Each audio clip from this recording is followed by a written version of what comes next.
زبیدہ سے بڑی 4 بہنیں تھیں۔ زبیدہ کے بعد 3 بہنیں اور آخر میں 3 بھائی۔ بڑی بہنیں تو زیادہ نہ پڑھ سکیں، کسی نے میٹرک کیا اور کسی نے مڈل کے بعد گھر سنبھال لیا، سلائی وغیرہ کرنے لگیں۔ زبیدہ نے جیسے تیسے کر کے انٹر کر لیا، گھر کے حالات دیکھتے ہوئے گارمنٹس فیکٹری میں نوکری کر لی۔ تھوڑے دنوں میں سیٹھ کی نیت زبیدہ پر خراب ہو گئی، اس نے زبیدہ کو فالتو بونس وغیرہ دینا شروع کر دیے۔ زبیدہ بیچاری سیدھی سادی لڑکی تھی، وہ اسے اپنی محنت کا معاوضہ سمجھتی۔ جب سیٹھ کی دال نہیں گلی تو اس نے زبیدہ کو دھمکانا شروع کر دیا۔ زبیدہ بیچاری ڈر گئی اور سیٹھ کے جھانسے میں آ گئی۔ سیٹھ اسے استعمال کر رہا تھا تو وہ زبیدہ کو فائدہ بھی پہنچا رہا تھا۔ زبیدہ لالچی نہیں تھی، مگر اس کے بونس اور زیادہ وقت لگانے سے گھر میں خوشحالی آنے لگی۔ زبیدہ کو یہ کڑوا گھونٹ پیتے پیتے 5 سال گزر گئے۔ اس دوران زبیدہ کی بڑی بہنوں کی شادی ہو گئی اور زبیدہ نے پڑھائی کا سلسلہ شروع کر دیا۔ اسے فیکٹری میں زیادہ کام نہیں کرنا پڑتا تھا۔ زبیدہ کو پڑھائی کا شوق تھا، حالات اس کے مطابق تھے، لہٰذا پڑھائی کا سلسلہ شروع کر دیا۔ سیٹھ کو کوئی اعتراض نہیں تھا، وہ اس کی ہر خواہش پوری کر رہی تھی۔ زبیدہ نے ایم اے کر لیا اور چپکے سے 1-2 جگہ نوکری کے لیے اپلائی کر دیا۔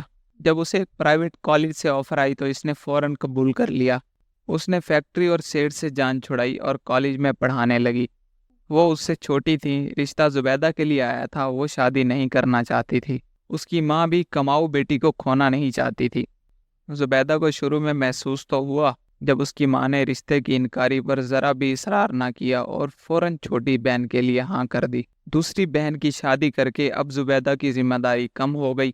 اب صرف چھوٹی بہن تھی، اسکول میں پڑھانے لگی تھی، بھائی کافی سمجھدار ہو گئے۔ اس دوران زبیدہ کا باپ نشے کی حالت میں ایکسیڈنٹ میں فوت ہو گیا۔ شوہر کے مرنے سے ماں کو خاص دکھ نہیں ہوا، کیونکہ وہ زندہ تھا تو عذاب جاں ہی تھا۔ مرنے پر ذہنی اذیت سے نجات ملی۔ زبیدہ کو اپنی ماں کے خیالات سے کافی دکھ ہوا، مگر وہ خاموش ہو گئی۔ زبیدہ اپنے کالج کے ایک پروفیسر سے متاثر ہو گئی، جن کی اپنی بیوی سے علیحدگی ہو چکی تھی۔ وہ اکیلے رہتے ہیں، اسٹاف کے لوگ اس کی تعریفیں کرتے تھے۔ زبیدہ متاثر ہو گئی، وہ منتظر تھی کہ کوئی بات کریں۔ پروفیسر صاحب کو اندازہ ہو گیا کہ لوہا گرم ہو چکا ہے، لہٰذا انہوں نے پرپوز کر دیا۔ زبیدہ خود بھی یہی چاہتی تھی، اس نے فوراً ہاں کر دی اور گھر میں بات کی۔ زبیدہ کی ماں نے منع کر دیا، کیونکہ وہ زبیدہ کو جانے نہیں دینا چاہتی تھی۔ بڑی بہنوں کا اعتراض تھا کہ وہ عمر میں کافی بڑے اور شادی شدہ ہیں۔ زبیدہ نے ایک نہ سنی اور پروفیسر سے نکاح کر کے گھر چھوڑ دیا۔ انہوں نے زبیدہ کے لیے ایک الگ فلیٹ لے لیا۔ زبیدہ خوش تھی، لیکن خوشی عارضی ثابت ہوئی، کیونکہ پروفیسر صاحب بظاہر جتنے مہذب تھے اتنے ہی اندر سے جنگلی ثابت ہوئے اور وہ زبیدہ پر تشدد کرنے لگے۔ زبیدہ ہاتھ بھی جوڑتی تو ان پر کوئی اثر نہ ہوتا۔ لگتا تھا کہ رات کے وقت کوئی جن آ جاتا اور صبح وہ خوش اخلاق اور مہذب ہو جاتے، مگر وہ بھی باہر والوں کے لیے۔ اب زبیدہ کیونکہ بیوی بن چکی تھی، اس لیے وہ شریفانہ اور مہذب پروفیسر صرف باہر ہوتے، گھر میں وہ جنگلی بھیڑیے کی شکل اختیار کر لیتے۔ زبیدہ کے پاس کوئی راستہ نہ تھا، ماں نے بالکل تعلق ختم کر دیا تھا۔ اب وہ مجبور تھی، ہر ظلم خاموشی سے سہتی رہی۔ یہ کھیل کچھ عرصہ چلا، پھر پروفیسر صاحب غائب رہنے لگے۔ پوچھنے پر جواب نہ دیتے۔ ایک دن انکشاف کر لیا کہ بیوی واپس آ گئی ہے اور وہ اسے چھوڑ نہیں سکتے، اس لیے صرف دن میں آیا کریں گے۔ زبیدہ بہت روئی پیٹی، مگر پکی عمر کے آدمی کا رویہ اور مزاج بن چکا ہوتا ہے۔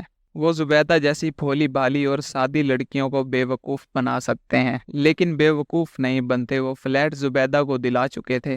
زبیدہ خود جاب کرتی، اس لیے گھر سے ہاتھ چھین لیا۔ پہلی بیوی سے 2 بچے تھے۔ ادھر زبیدہ کو اولاد بھی پیدا نہ کرنے دی۔ صورتحال یہ ہے کہ زبیدہ اکیلی رہتی ہے۔ پروفیسر صاحب بیوی بچوں میں مگن کبھی کبھار زبیدہ کے پاس آ جاتے ہیں۔ ایسی عورت کو زمانہ رکھیل کہتا ہے۔ زبیدہ ایسی ہی زندگی گزار رہی ہے۔